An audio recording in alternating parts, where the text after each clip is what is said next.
The dark cosmos. Stay cosmic.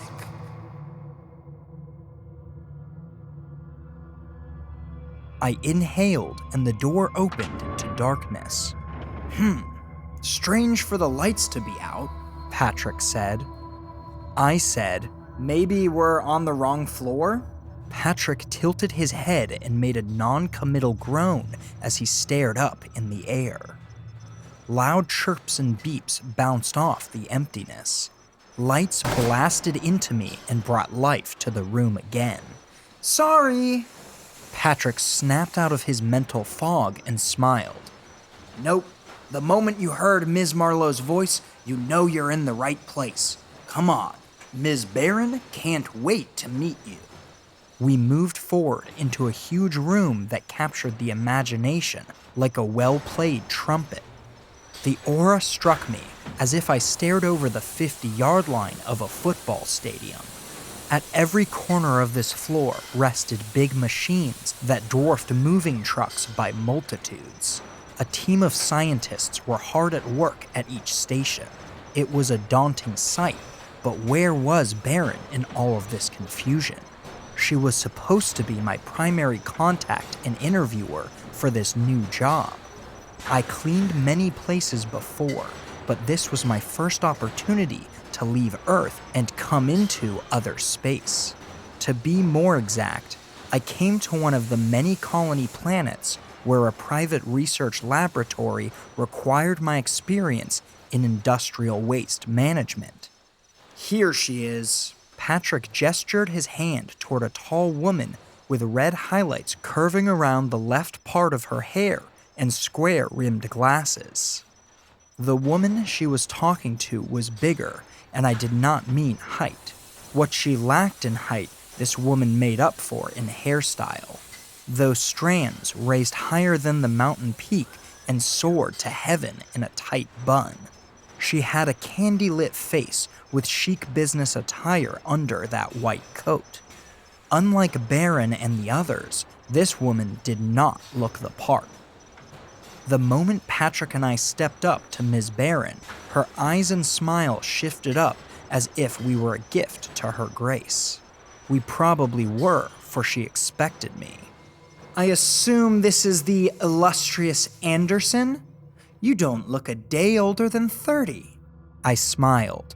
Trust me, I'm older than a leaky ship. Let's see if that ship can still get us to our location. Barron motioned at the woman next to her. I hope you do a better job next time. I expect it by Tuesday, Marlowe. Oh, so that was the woman Patrick was talking to. She definitely looked like a fish out of water as she drifted back from Mrs. Barron and nodded her head. Just like that, she was gone. I gave Patrick an inquisitive tilt of my brow, which Ms. Barron caught and placated. Young acolyte. She is one of the more promising new additions here. She just makes a mess from time to time. I know you'll be getting to know her pretty well, considering your job. She had jokes, I see. At least my work environment wasn't too tight. I retorted, I clean up physical messes, not personal scabbles and screw-ups. Mrs. Barron chuckled with a light undertone of disdain. We'll see about that. Still, we're glad to have you here. Oh, right, some ground rules, and these are important. If you break them, you lose your job, yada yada, and so on. So, Rule 1, never be late. The next 2 rules are related to safety. That is important to us. Have your safety gear on at all times, even if it's uncomfortable. Also, please report all spills and mishaps to the Environmental Ameliorate Department. I replied, yes, I understand. The next thing, make sure the place is exceptionally clean. Double clean if you have to, because any form of stain or uncleanliness will get you terminated. I nodded my head in response. Do not clean room 185. and the next one is to use the right cleaning agents for the right application or room. Some agents can cause adverse reactions when in contact with other materials within this facility. When in doubt, check the chart in your quarters. You'll see it posted up. You'll also see your cleaning schedule there because not all rooms need to be cleaned daily. Some have a heavier potential for uncleanliness than others and will require your utmost attention. Yeah, that's good to know. Any reason why I shouldn't clean 185? Oh, that room is never in use. That's partially why. Then there's the equipment there. Very sensitive. Very important stuff is in there, so they don't exactly want anyone inside. Which made me wonder what was in there in the first place. This place was filled with some of the newest and most wondrous discoveries, yet one room held something even they did not want to be touched. So I went about my job as a janitor for this place. Though my employee contract defined my title as the lead waste management consultant, I was a well-paid janitor. The job was not something to be ashamed of, especially in the industrial and scientific sectors. Proper sanitation was good for workplace happiness and efficiency. It was unclear how hard this job would be at first, but it became a daily routine for me. As far as Marlowe, she and I did become closer. Unfortunately, it's for all the wrong reasons. We need to stop meeting up like this, I said as I tiptoed around the burn marks. Marlowe put down her clipboard and frowned. Sorry, the compactor has been leaky since yesterday. Patrick asked me for the includer funnel, so I was determined to get that to him. So, you left it to overheat and fill this room with smoke? Marlowe's eyes narrowed at me. You act like I have some evil scheme to undermine Mrs. Barron's work. I don't choose to make mistakes. I had to leave the mass producer on so that the other students can utilize it for their gravity-related work. Which they can't do now, because it burnt to the ground. Marlowe glanced around her and tried to look inconspicuous. They hate me, don't they? I did not need to look around to feel the burning eye contact of the young scientist and students on internship. It did not matter much to me what people thought of me, but Marlowe considered other people's feelings too much, especially in her profession. I cleared my throat. Look, Marlowe, don't think I'm trying to stop your shine. I'm not. I'm just trying to make you realize this didn't have to happen. You didn't have the time to report the leak. Fine, you could have contacted me to do it. Even if that didn't work, hell, spill some juice on the ground and leave a note next to it. Barron did that last month, which I thought was annoying, but it worked. You could have done so much to prevent this, and you didn't. That's why people have a problem with you. You're not putting care in your work environment, and that's affecting everybody. A big part of safety is not the cleanup, but the stuff you do before. Taking precautions, communication with your peers, that stuff. Marlowe's face twisted into a lumpy caricature. It's not like I have my own private lab room like all those college honor rolls. I got a chance here without a degree, and I create better stuff than all these has-beens. Instead, I have to come here and work in this 20 by 20 square, so claustrophobic. But if you keep making mistakes like this, you won't get all that. You know I have a daughter. You and her aren't that different. You always try to get things when you haven't earned them. If you're trying to call me spoiled, I caution you to watch the words that exit your mouth. Never said that. I call it being ambitious, but that doesn't mean you don't have faults. How old is she? 10. She's growing up. She's the only thing that gets me to wake up to come here. That's cute. She had a distant look when she hesitated. You're the only one that doesn't talk down to me like, you know, because you're a human being. That's why. Every one of us seeks out love. It's one of the hardest things to get. Harder to find than a diamond. I don't need anything from them. I didn't believe that. It was clear that she sought their appreciation for her work. She wanted to be the big girl on the block, like Baron. That deep-seated desire could be like the poison that infects the well.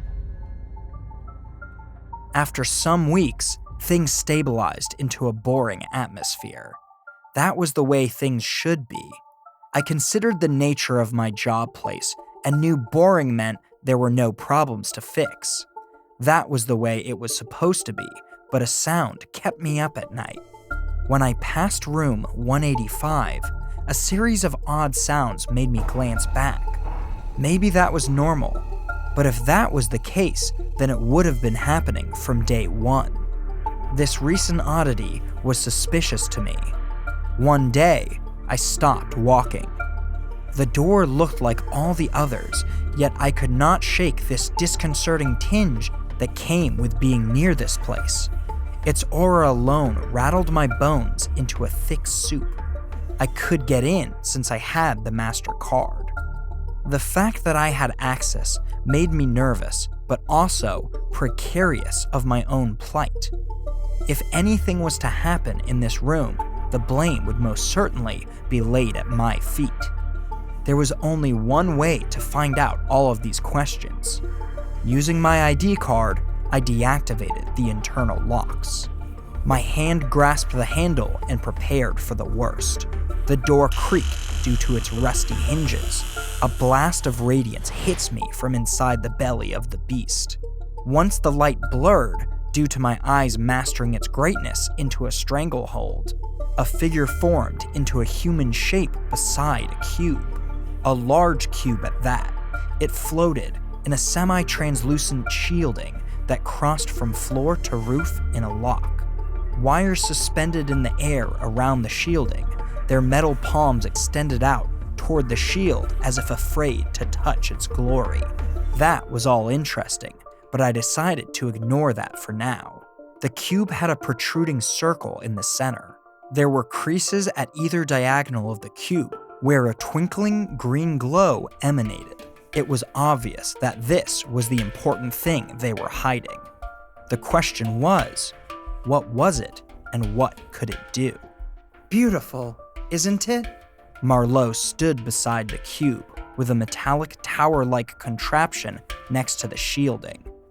That tower was where those wires led to.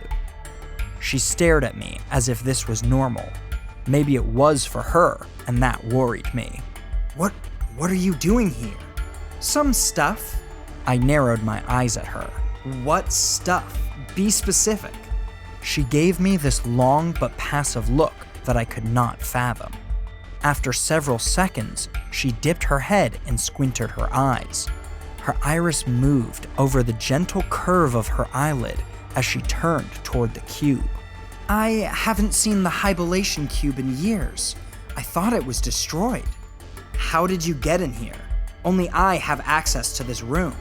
She shook her head and approached me. I know what I know. It was not that hard to figure out how to break in, which is going to get you in trouble. The others would be glad if I got kicked out of this place. So, what's so great about this cube that you would brave being fired? It's a weapon, if you think about it. How can a cube be a weapon? You'd be surprised what's possible when scientists put their minds to it. The hibernation cube's purpose was energy conversion.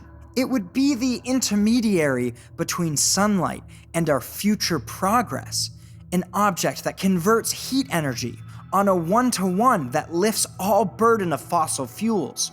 Problem was, it never worked. Damn, so that's why this failed experiment's been dumped in here? Who said it failed? The reason why it's here is because something else worked. What? Are you saying they found another purpose for it? She nodded her head and walked toward the floating cube. Don't. She stopped and glanced back at me. Her eyes played tricks on my mind with a mischievous aura attached. The smile was worse, for it exploded with confidence. No lipstick needed. I said, "We shouldn't be in here." I know. Don't you want to see it, though? For yourself? I also don't want to get fired. You don't get it, do you? If something happens, then your job won't matter anyway. Everything will change. What do you mean? She approached the shielding open palm first. When her skin touched it, fizzles of static pulsed from the center. She went through it, and I, with a hesitant stutter, followed. A surge of energy swept through me and made me jump back in shock. It was literal because seconds later, I shivered from the aching charge it gave me. It was clear she had the keys to this discovery. The energy it would absorb became sentient, almost all-consuming in its thirst for power, and allowed the cube to absorb even physical matter amongst other forces within its midst. A feeling crept up my spine and told me there was some detail she refused to let on. I had only one way to find that out. She was a learned academic who chased the prestige of new discovery. What would you want to achieve with such a thing? Sounds useless if the energy or mass goes in but doesn't come out. It must be going somewhere, right? Marlowe, be careful. You don't even know what's on the other side. Don't underestimate me, Mr. Anderson. I sent a robot with a camera to test the waters, see what results I get. I verified I can survive the trip intact. I can't speak to long-term effects to my body, but what's on the other side is worth the chase. You never pegged me as a thrill seeker. Shows what you know about me, which is nothing. Something flicked past my face. I blinked, and before I knew it, my knees buckled under some incredible weight. My eyes could barely open to look up and ascertain the force. A pain sliced through my chest and chin as I got flattened into the floor. What kind of sorcery was this? I couldn't move. Now, what was I supposed to do? Stuck like this, I was at her mercy. The crack of her heels taunted me. My eyes flicked around and searched for her presence. Or was I dreaming? Because she could have become a ghost when I wasn't looking. You know, I'm disappointed in you. Oh yeah? You can join the line of all my former employers. She chuckled. Even when down for the count, you can still make jokes. I rather that than being a sad puppy. Besides, I didn't want to give her the satisfaction. It was bad enough that I was stuck like this, but there must have been something I could do to get out of this. You're in the wrong job profession. A brave soul like you. The click-clack of her heels stopped once her long legs reached in front of me. This was good. At least I knew where she was. The next goal was to figure out a way out of this.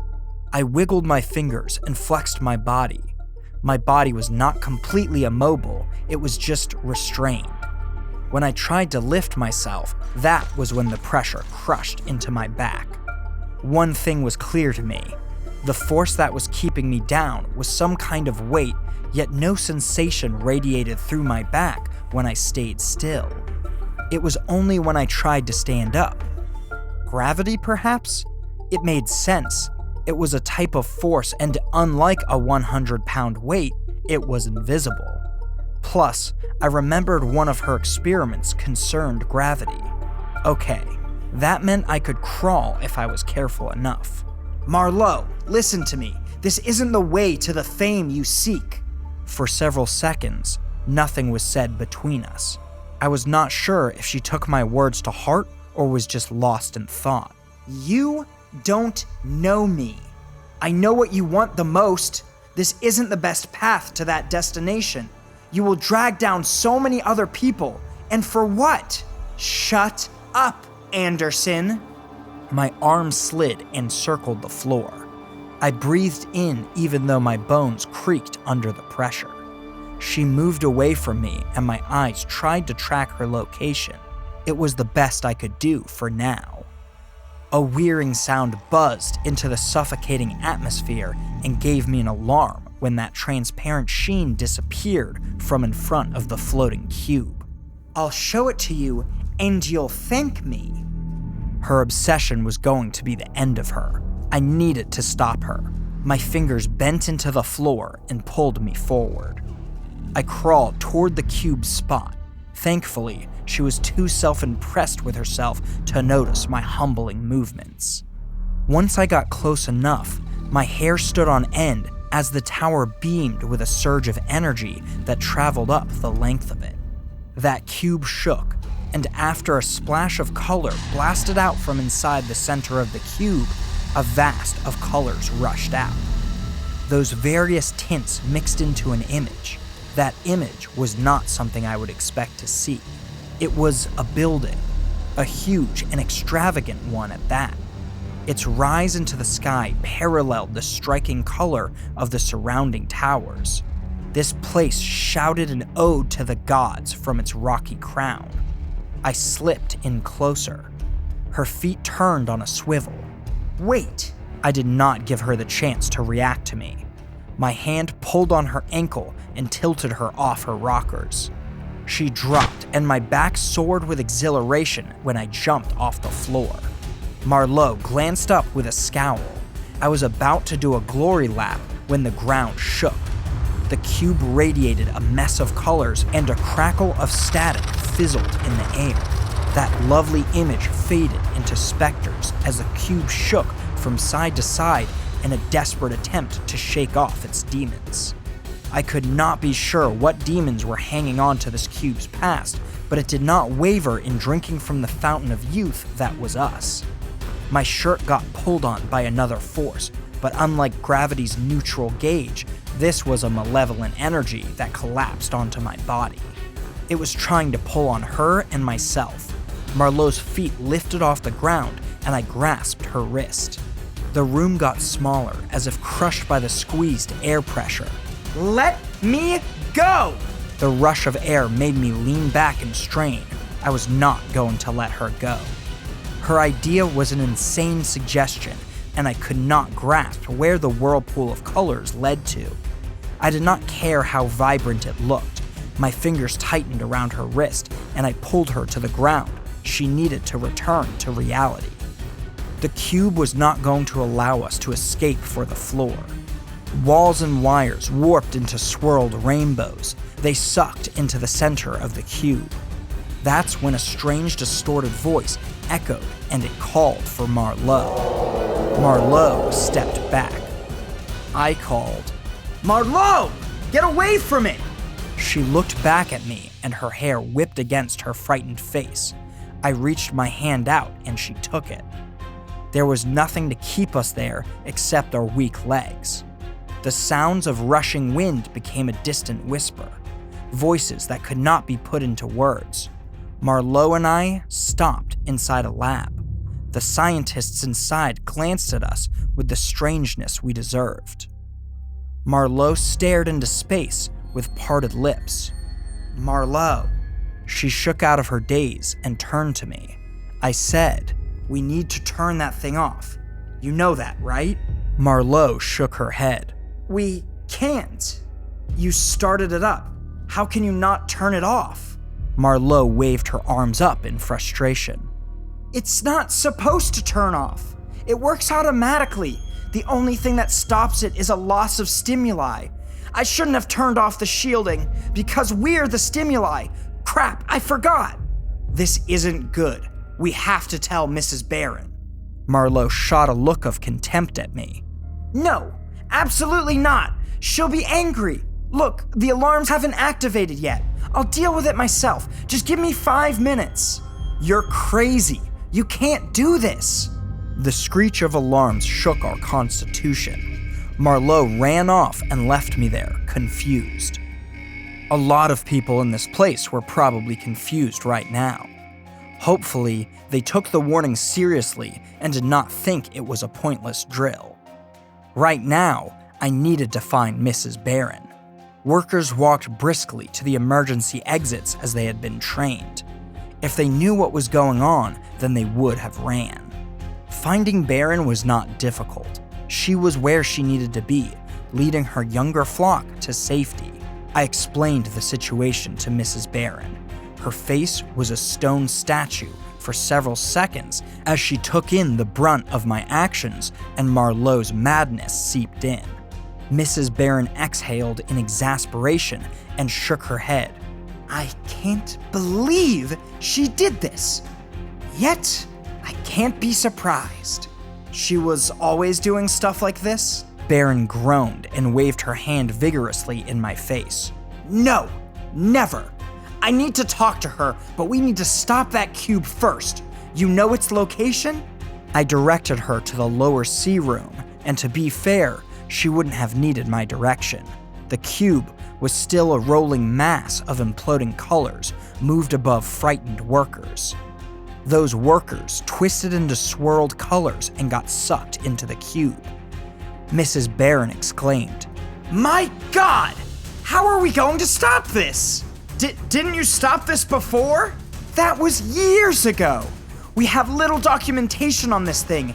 Anderson, make sure everyone has been evacuated. You have the key to everywhere. I got the remaining workers to follow me. The lab facility was getting emptier as time passed, and the more I walked the halls, the quieter it became. Quieter, but not without sound. There were distant thuds, maybe of boots that belonged to a retreating worker. Shouts piqued my interest as I followed the source. When I came into the small lab, the back of Marlowe was the first thing I saw. Marlowe held tools within one hand and a cloth bag in the other, and a streak of sweat drained down her shirt's height. Mrs. Barron stood across from Marlowe with a stern gaze. What have you done? I discovered the truth. This is what we do as scientists. Barron's face shifted into disgust as her chin raised. What you have done is not truth, much less it is a hypnosis. Marlowe lifted her hand. Either way, this is my fault, so I'll fix it. How are you going to fix this? You got a dangerous entity on the compound. Anderson, why haven't you left? For once in my life, trust me here. Anderson, help me with something. Yeah, sure. What do you need? She grabbed my shoulder and we left Mrs. Barron. As soon as we came into that huge room from my first day, she pointed at the hibernation cube. Only this time, the cube passed through the wall. That sneaky bugger. We gotta chase it. Marlowe pulled hard on my shirt sleeve and I tilted over in my haste. Don't go near it. Hold on. She pulled out a handful of tiny metal balls. These are floaters. They can increase in size once activated. There are only 3 of us in here, right? If we throw this in, we can collapse the entrance of that wormhole it created. Another thing is draining the energy inside of it. I don't think most of the energy empowers the cube, but gets lost on the other side. If that's the case, we can drain it. You just need to distract it. I remembered that mistake Marlowe made back then. That mishap could be used. The materials just needed to be remade. I asked, You sure it will work? I'm not even sure of myself right now. You shouldn't be. We turned to see Mrs. Barron looking none the happier to see us. Barron continued, You talk like this is a sentient being. You don't know what I've seen. It is a living thing. It might be the divine for all we know. I said, That divine is not friendly though. We have to cut off their supply and it ends here. If we mix it, it should work. Then you can get close enough. Mrs. Barron growled. I don't like this plan. Marlowe turned to Barron and grasped her hands. Please, let me make this right. Barron exhaled in exasperation. Fine. Just be careful. Marlowe gave me the sap wire and storage bin. She kept the floaters. We found the hibernation cube drifting toward the east of the compound. The room we were in provided a problem. This was room 106, which was a circuit room, with large glass vessels and wires of electrical energy that traveled over us from an oversized experiment in the opposing room. The cube spun around and dust swirled into its center. We stood at the end of the whirlpool and glared up in envy. I washed the chemicals under the cube and the reaction started. The toxic smoke spewed up in the air and spread out into a thick void. The cube sucked in the smoke and started shaking. We didn't expect that reaction, but it gave us enough time for Marlowe to get closer. Marlowe ran past me, her hair a wild mess as it stretched out behind her. I stepped back. Anderson! Mrs. Barron reached out to me with her open palm. I looked at Marlowe in a crouch. Those metal balls flew up around her and into the spiral hole that radiated so many colors from the apex. I rolled the wire off my belt and it flew up. After pulling on it, it twirled like a magnet and attached to the side of the cube, narrowly avoiding the absorbing hole. The cube tilted down as the image of the building shined in a crazy afterimage.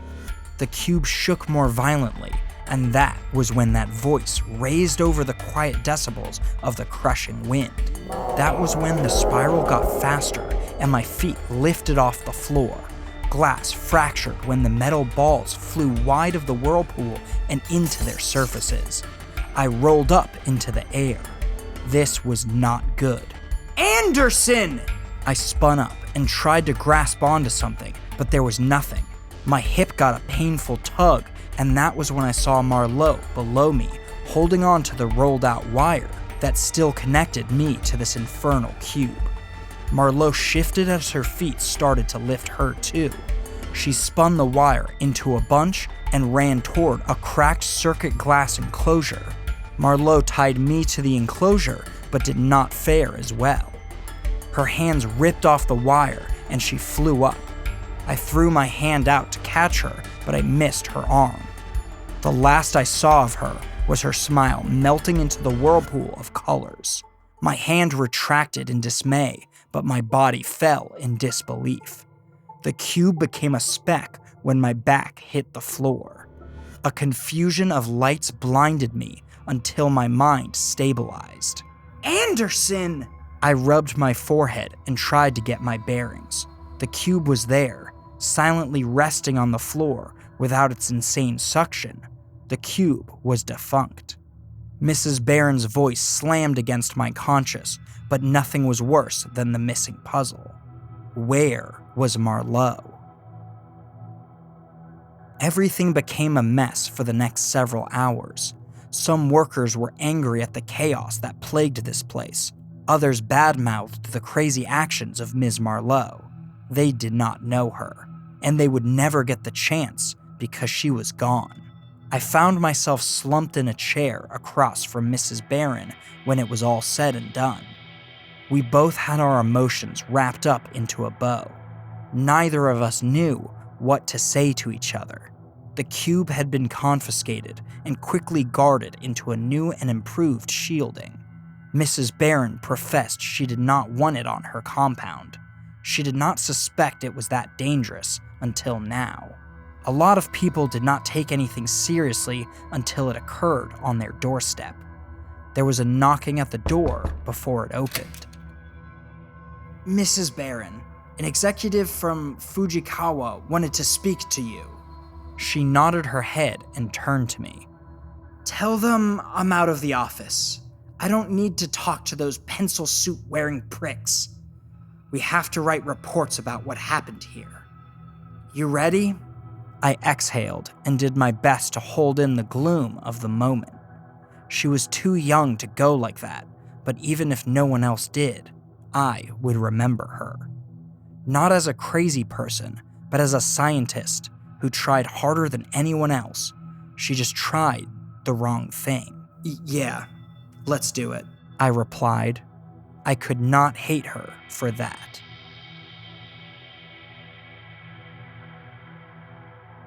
Hey sci-fi horror fans, it's John. Thanks for tuning in.